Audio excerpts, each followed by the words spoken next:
response. Everybody, it's our charm battle! Come on up, guys. We have got coming out with Rose McGowan. Krause. Keep going. Lovely stuff. You are going to share a sofa if that's okay. Hello, hello, hello.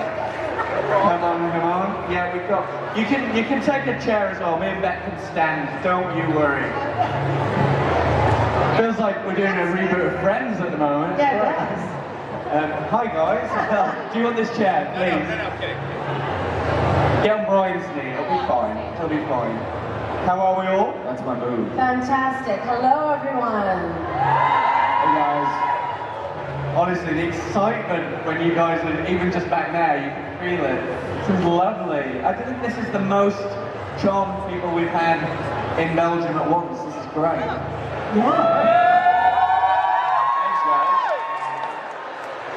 Do you want? Do you know what, Beck? Yeah. So, I will give him the microphone. I'll let you handle this one. Oh, thank you. Crowd control. You can have my mic.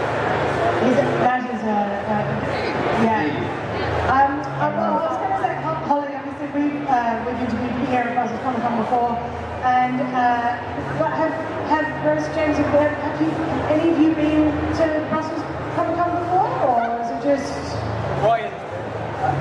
I was in Ghent and meant to be here 2020 before the pandemic and had to cancel to a job, so thank you if you were here and came back.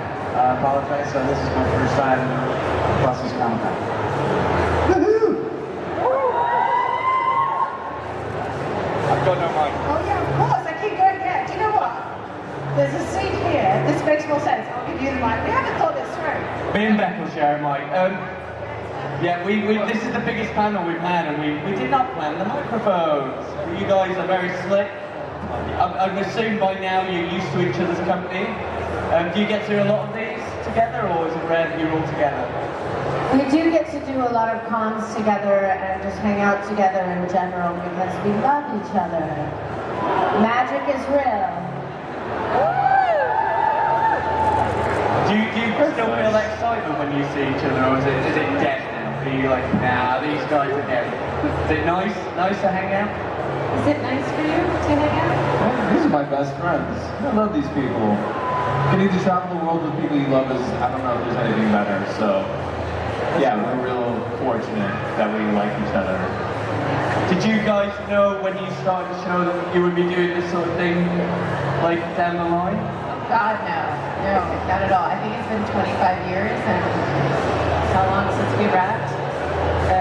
Gosh, 16 years?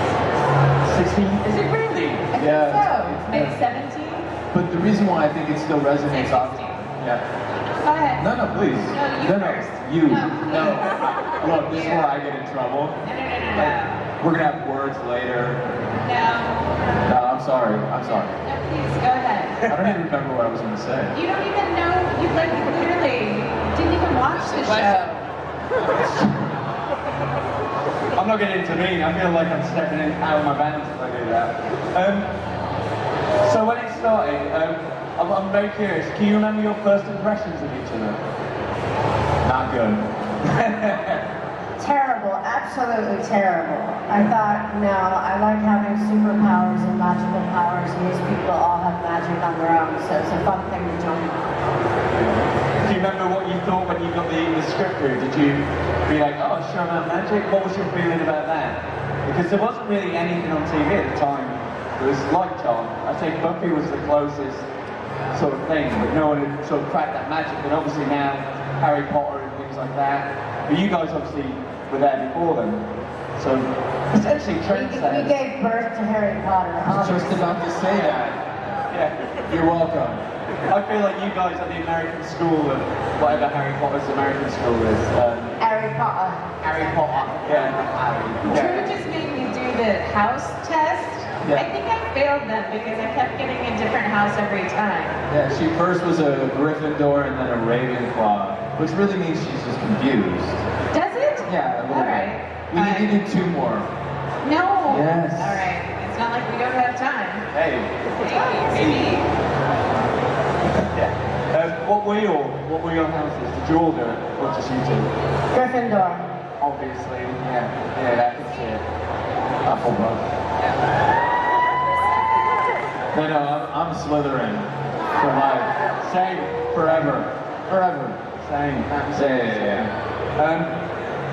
Given people absolutely still love the show, I bet you get this all the time, but would you guys, is there ever talk of a reboot or a Netflix thing or anything like that? Are you allowed to say? Because like, you're on the show that everyone always is like, can we get Charlotte back, please? Double getting. No idea. It's not up to us. If the network chooses to make it again and wants us, of course, I think we'd all love to do it and work together again. But nobody's called me yet. You guys hear anything?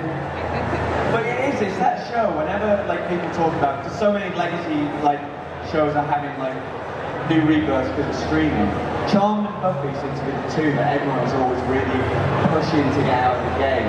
And again, like, it'd be so good to sort of revisit. Would you guys love to go back to those characters, do you think?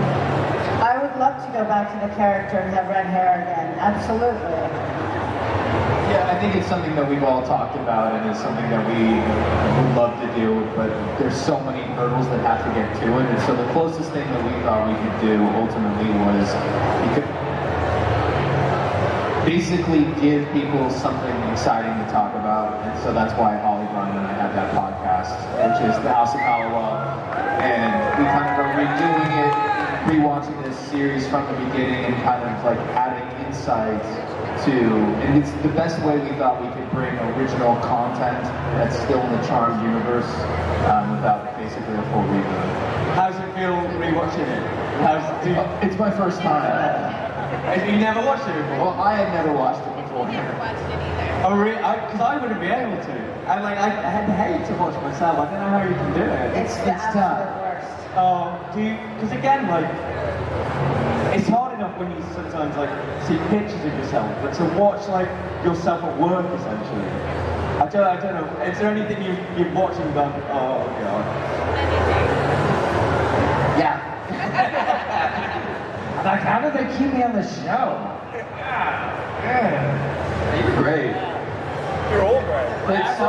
Like, as someone who's never seen the show before and watching it for the first time, I get it now. Like, I'm 2 seasons in, essentially, and I'm like, this show is great. Like, I'm having so much fun. I'm watching the episodes multiple times. Like, I get it. Like, I'm fully on board. I don't think you didn't get it before. Well, I'm in this, but I don't get it. Well, no, it's not that I didn't get it. I just didn't maybe fully understand like the total fandom of it. And now I'm kind of low-key obsessed with it. Like, I love watching them work. It's so fun. It's a great show. Could you remember all the storylines, or you got to that point where you're like, oh yeah, I forgot this? No, we're only 2 seasons in.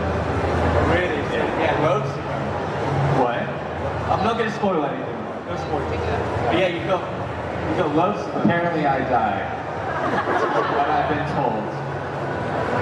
Spoilers again for you. Sorry, if you haven't seen it, I die. As we've got a lot of fans here, we will get to audience questions in a moment. But one thing that I just was interested in knowing, obviously you guys have got the podcast, but what else is happening? What else is exciting you at the moment? What are you up to?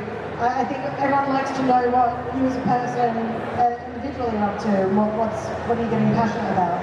I'm starting my second book. My first book, Brave, is a bestseller, and I've been really happy. The audience here, thank you. I worked very hard on it, and the next book is about my life in Mexico and some crazy adventures I've had there. Yes, please. Thank you.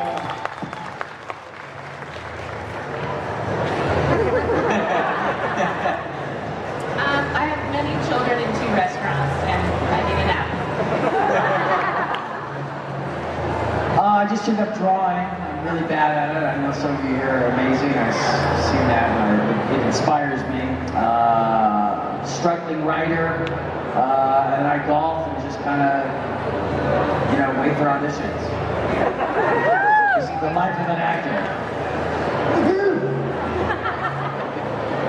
Mostly I've been the last few years directing commercials and music videos and writing as well. And when I'm not acting, I'm playing so much pickleball. It hasn't come over here yet, but it will. Pickleball? Yeah, no, This is a made up thing. It's not made up, it's real. What is it? It's like tennis and ping pong and badminton. If they had a child, it's pickleball. It's a problem. I have a problem, and it will be here. Remember this conversation in like a year when everyone's talking about it and playing? If you had to pitch pickleball to Europe, what's your elevator pitch? Do it. It's a great pitch. Just do it. Well, that's Nike's pitch. I'm piggybacking on Nike. Just do it. Pickleball. Everyone's Googling that. Yeah. So whoever looks at Belgium's Google, these spikes are going to be like, what's pickleball? Guys, we are going to ask questions. So if you have a question, please get your hands up, and we're going to get a mic out into the audience. Here you go. Hi, thank you, Dr. Belgium. It's great to have you here. First of all, thanks again for the podcast, because it's really a highlight of my week. I really love listening to you guys, especially for bringing the other side out. And my question is for Holly. You mentioned your restaurant, and I kind of like how things have done full circle for like Spiker to go to Ever restaurant, and then restaurant is alive. And so my question is kind of like, yeah, what's your role in that? And also, what's your favorite dish? Well, actually, thankfully, Piper did get out of the kitchen because my husband does most of the cooking, like 95% of it. And then when I do 5% of it, he gets really competitive with me. It's just not good for the marriage, so I stay out of the kitchen. I don't have that. But yeah, it's kind of cool. Our second one is being built, and it's going to have a pretty cool bar. It's not like P3. So it's different, but it's more like Top Gun, but it'll be really cool. If you've got a question, hands up. Thomas is coming to you now. Just there. It can be arranged. Hi. Hi. First of all, thank you for being the first show of the woman was in the first place before Me Too, like 20 years before now. So thank you very much for that. And my question is, Piper was the matriarch of the family, but if Prue don't die, she was still become the matriarch or not? And what kind of power Paige have, like a hybrid premonition or I don't know? And the last question, it's before Prue died, they say a lot of the bigger sister is the stronger, but after when Paige comes, it's more like equality. It's like three sisters with the same power. Who decided to change? It was you, it was the production. That's it. Change your power?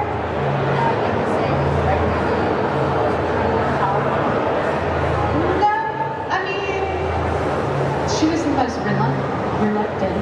I don't know, I think we had so many great matriarchs in the family, and I think that's what's so great about the legacy and what was so important to the storyline. Which I'm not going to say that should have been, you know, the way that the storyline went, but our origin story was really important.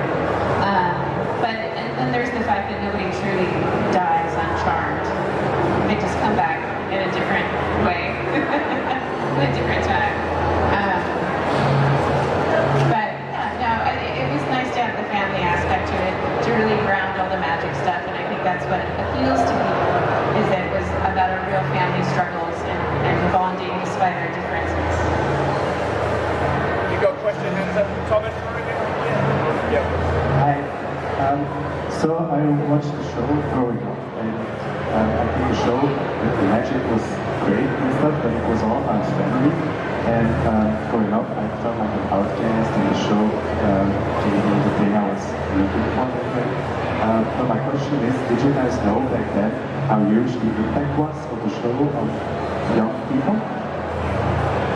I don't think we could have guessed the legacy and impact, and it's been amazing to hear how many people felt like they were part of our family, which is what we wanted. We wanted you to know that you were special. If you feel different, you're a part of us, just like us, and that you have magic inside of you also. Again, yeah, we got right in front of you, and then Hi, my name is Eric. This is a question for the ladies. So I was just wondering, your celebrities who've been obviously through lots of positive emotions, lots of negative ones. How do you recommend, or how do you actually deal with the negativity and just putting yourself on the positive way in your mindset? Do you do some meditation or whatever it is? Just share it, please. I should meditate. We should start meditating. Yeah, it's kind of a wild ride. It's always tough to navigate the ups and the downs. Some days you cry, some days you laugh, some days you go to boxing class and beat things up. yeah, we will. Oh yeah. Hi guys, what was your favorite episode to shoot? Sorry, say that again. What was the favorite episode to shoot? What was your favorite episode to shoot? For me, it was Krause, just because I loved my origin story and I learned about who I was and where I was coming from and all the things, and so when I read that script, it was really exciting for me to kind of figure out finally who he was, because I think they were along the way still trying to piece it together, and by the time that episode came across my desk, I was like, oh, okay, this is who he is and this is his mission, and it was a lot of fun to shoot. Saving Private Leo is Leo. Yeah, real flat for that one, but not It mine. said Leo. Yeah. I didn't like that episode. You didn't like that? You did? I didn't. We'll talk about it on the podcast when we get there. There's no need to argue about it now. It's not your top 5. We'll talk about it later. I love the Excalibur one. I love the brain drain one. There's a family dressed up as the brain drain episode. That was fun for me because I got to be crazy. Yeah, you know, that's the great thing about the podcast is rediscovering new favorites. Oh yeah, like Miss Hellfire. Oh. That's my personal now favorite episode. I wasn't in it, but I'm obsessed with that episode. Okay, so first of all, you can't pick a #1 favorite episode when you've only seen 2 seasons. Yes, I can. No, you can't. There's 6 more left. I like a page from the past, and I like the vampire episode, and the evil enchantress episode, and Coyote Piper, always a favorite. Just to torture you. Thank you. It Yeah. was. Yeah. You haven't seen it, so you can't comment. No, I love that episode. We've got a question down here. We've got probably time for 2 more questions. We can just get in the nods at the side. Hi, everyone. Do you believe in magic? Do you believe in magic? I believe we all have magic in us, some more than others, and some feel it more than others, but I do believe in magic, yes. Yes, I believe there's more out there to what meets the eye, and I think you have to give respect to everybody's personal beliefs. Yeah, of course. You know, magic has been practiced throughout millennia in history, right? So there's got to be something to it, and then, you know, us doing the show, it's kind of tapping into a little bit of feelings of it and knowing, you know, one of the lines they always said, you know, your emotions are tied to your powers, right? So it's kind of the same. I think that's the magic that lies in all of us. What they say. We got time. We get 2 questions and we're out. Okay. Thank you for coming to Malcolm. I wanted to ask, these characters have been part of your life for so long, and I wanted to know how much of you is there in the characters, or how much of the characters do you take for, you know, with you for the rest of your life? For me, Paige was very much like soft and sweet and funny, and I take a lot of that. I'd like to think I have funny and softness to me, absolutely. I think, you know, Piper and I basically grew up together. So she became a mom before I did, and I think her dedication to family kind of informed mine a little bit, because I was an only child of teenage parents, and you know, it was just an odd upbringing. So, you know, family is not just your bloodline, it is what you make it, and that very much traveled along with me a couple of decades later. Just a couple.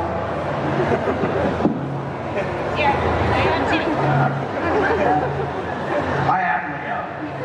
I don't know if anybody knew that. I'm an angel. Sweetest guy on the planet. You know, I think like Rose says, you know, kind of soft and gentle, and I think that's a big part of me, and you know, understanding and caring, and you know, I think that's a lot of Leo lives in me. Yeah, Leo. It's all about Leo. Leo. The embodiment.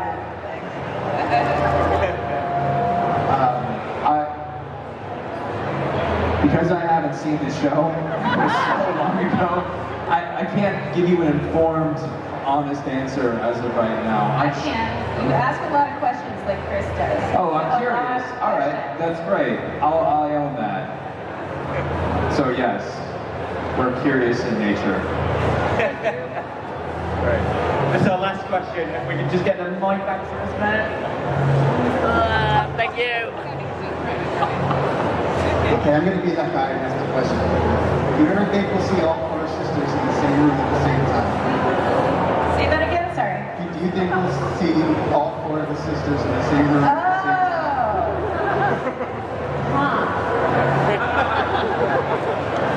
CGI's become amazing. Magic can happen. Magic can happen.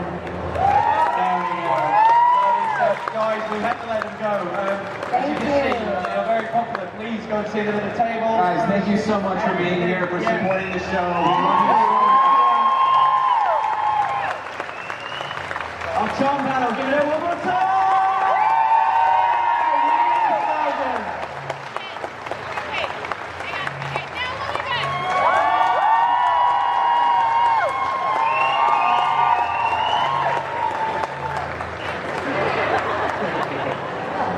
Say you've got half a day, so please go over to the tables if you want to chat, get autographs and photos, things like that. We have got a quick turnaround now for Lance Henriksen. So, and smile because you're in the background of a photo. Big cheers, big smiles. There we go, guys. Yeah, we're going to have a very quick turnaround, so please, yeah, just keep applauding. So turn off the stage, guys. Thank you very much for being wonderful. As I yeah, we will see you very, like, 5 minutes.